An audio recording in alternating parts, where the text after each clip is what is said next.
this idea, the Council of Nibiru favored it. It is said that Enki failed on multiple occasions in his scientific experiment.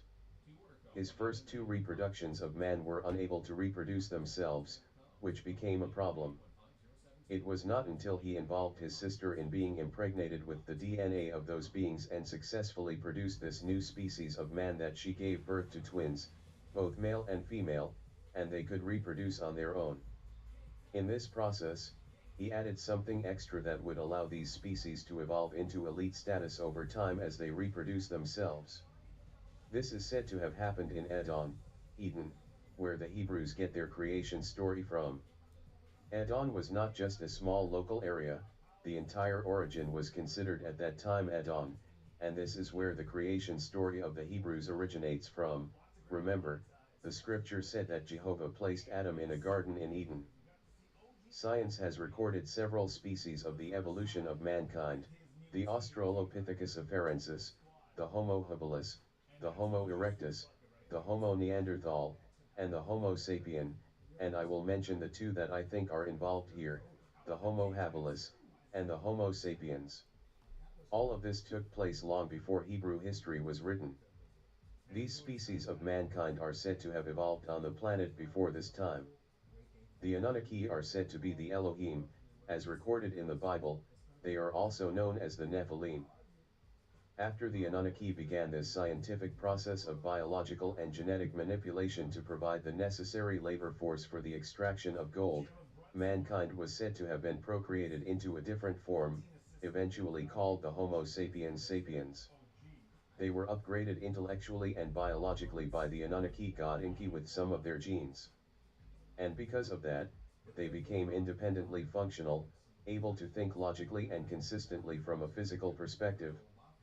Through this upgrade, mankind began to evolve within its intelligence and became aware of its abilities. Biologically, they became greater or equal to the Anunnakis. Because of this, they began to take on their independence and evolve into a race of their own. As they began to grow and develop, they began to see and consider these Anunnakis' powers as gods, and now look to those individuals for what we call today as gods or spiritual helps. It is recorded in the book of the 2nd Kings when Elijah mentions that he saw a chariot of fire moving across the sky, which would be considered a UFO. 2 Kings 2:11 As they were walking along and talking together, a chariot of fire and horses of fire appeared and separated them, and Elijah went up to heaven in a whirlwind. NIV. Ezekiel records that he saw a wheel in the middle of the wheel in the sky. Ezekiel 1:16, as for the wheel's appearance and construction, their appearance was like the gleaming of beryl. The four had the same likeness, appearance, and construction as if it were a wheel within a wheel. As I stated previously, the Bible is full of symbolism, and this description of a chariot of fire mentioned by Elijah would have only described something that he was not familiar with, other than the fact that it was a method of transportation. The scripture says that Elijah went up into the chariot, and Elisha saw him no more. The chariot of fire would be representative of something that transported individuals. The same is true with Ezekiel. These descriptions from the Bible would describe, and I repeat, what we would call unidentified aircraft or UFOs. Throughout the Bible, particularly in the book of Genesis, man is introduced to the multiple characteristics of the universe's gods, and those of that time considered these Anunnaki to be those gods. They were looked to and revered as divine deities. This story of the Anunnaki is fascinating about the procreation of the Homo sapiens sapiens if you consider this event a possibility. Although mankind was already created before this event and perhaps not developed, their development came through the assistance of the Anunnaki, and mankind grew and developed to a higher level of intelligence. I understand why and how this story can become unbelievable based on the stories from the Hebrew creation account. By believing the Hebrew people's version, any stories of a different possibility of mankind's beginning and evolution would become challenging and unacceptable. But because mankind's existence in creation exceeds the 6,000 years that the Hebrews claim, this story is an excellent possibility of a reality for me. Much of the Hebrew stories that were written are paralleled with the writings of this text, and this text tells the story of creation based on the story of the Memphite text. These paralleled stories can be traced and researched through reading the Emerald Tablets of the Samaritans, the Enuma Elish of the Babylonians, and the Tablets of Gilgamesh of the Assyrians. Because these writings predate the writings of Genesis, we must consider these writings as a part of our history. That is not to say that we should dismiss the writings of the Bible, however, we should not conclude that the Bible is the absolute and only truth. The Bible could be very valuable to a young believer because it has been introduced primarily as the Western world belief system and has simplified the theological and biblical understandings of a God we are to serve. The Hebrew stories are a good beginner's book for anyone wanting to know God. With this understanding of God, they could consider other possibilities and realities of the Creator and ascend. The Bible is so complex that it is viewed as a book of simplicity and complications because of its codes, symbols, and metaphors. You have the seen, the unseen, and the hidden word of truth written in it. Therefore, you must be able to look into it and extract the biblical truths of the Creator through your spiritual consciousness.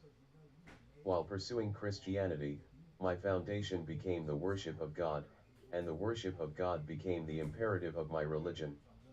However, I no longer believe that the Creator requires our acts of worship in the ways that it is being done. It desires that we continue to allow it to accumulate knowledge of human experiences within itself. This concept of worship in the way we do it was not the criteria of biblical history. The idea of worship means to bow down or to prostrate before a divine being. It had nothing to do with this ritualistic act of adoration that goes on in the place called church, thinking that we are pleasing the Creator. It may be criteria for the gods, Yehovah Elohim, and the Christian Church, however, it is unnecessary for the Creator. While participating in organized religion is okay, it is not essential for retaining a relationship with the Creator. However, it is essential when worshiping the God called Jehovah Elohim, because the Creator only desires the interrelationship between the two. Christianity is a way of becoming knowledgeable about the gods but not necessarily the Creator. Because the Holy Bible has put this history in elementary story form, it allows people to understand a severe and profound comprehension of creation beyond human imagination.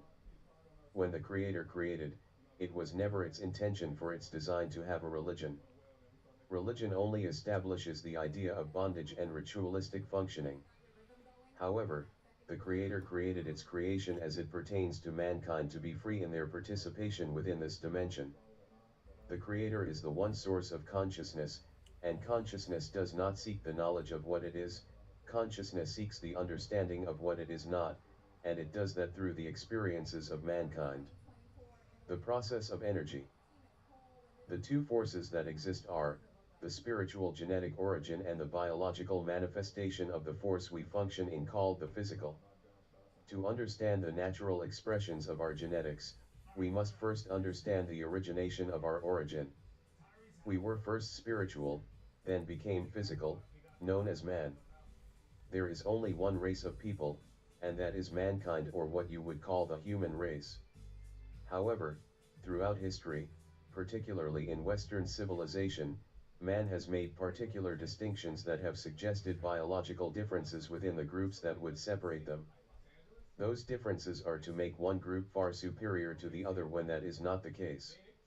All of mankind has the same genetics as the Creator, however, some slight differences would indicate the differences between the original being, mankind, and the scientific being that evolved into what is known today as man.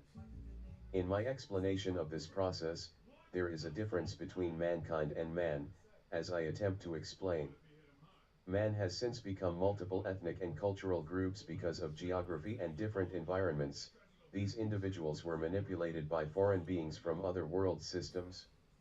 Those individuals may have come through the scientific manipulation of other beings from other solar systems. These individuals were made using the original genetics of mankind. However, there are some slight differences in the DNA of mankind that man would not have. Mankind's genetics are in every species of man. All of mankind's DNA is from the Creator's essence, evident in the evolution of whom we know to be man. Man has evolved out of mankind, and mankind began the whole evolutionary process. Just as the scripture says in the book of Acts, from the one blood comes the many. Acts 17:26. As we try to make sense of our beginning, let us begin with the truth of who we originated from, and I suggest to you that all truth is theory, except that we all derived from the Creator. According to written history, there were multiple attempts to recreate mankind through technology, and this process has been recorded in the Samaritan tablets and other ancient writings but was not necessarily recorded in Western history. When accepting this understanding, we must be willing to consider that this is a possibility. History records that a more advanced civilization genetically manipulated the Homo sapiens, and in using this technology, the idea of biological manipulation of the genes of the Homo sapiens can only be done by using the original essence/DNA of the firstborn of creation. These were the firstborn of creation by the Creator, and they evolved on the continent of Africa. Furthermore, those created as mankind are the first frequencies of humanoid people. These individuals were created by the Creator, utilizing the laws of the universe in the cosmos. By using those laws, man can procreate what was created previously. Moreover, this can be accomplished